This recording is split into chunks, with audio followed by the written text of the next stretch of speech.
Isifundazwe eLimpopo sithathwa njengesizinda se-eFF. Ngenkathi kubhekwa okhethweni lwangolwezi nyakenye, umholi we-eFF uJulius Malema wayehlenyuka esifundazweni ekhankasa. Wayehlale njalo ehamba nobuholi beqembu esifundazweni buholwa ngoyengusihlalo uJosi Buthane. Iqembu limemezele ukuthi izinhlaka zeqembu esifundazweni kanye nasesifundeni zihlakaziwe. Abanye abahlaziyi bezombusazwe bakholwa ukuthi ukuhlakaza kwalezi zinhlaka bekulindelekile ukuthi kwenzeke ngemuva kokushaya into phansi kweqembu okhethweni ledlule. They've got distracted somewhere, maybe because they thought that Malema is from Limpopo, that's good enough, a message to get it out there, but that's not enough. You still have to go to the ground and speak to the people.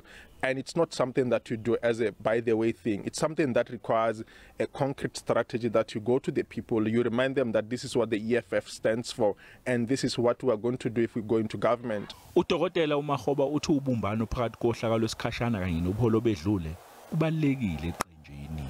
I think the lineup that they've assembled is very competent and is very important. But equally, the decision they've taken is drastic. It might actually take the eEFF 10 steps backwards, even though they've done well in the Eastern Cape and KZN after the disbandment. Abanye abantu abahlala eLimpopo abeneme ngalezi inguquko. It's a two-way thing. The first thing is that the current one, they have been voted by the people.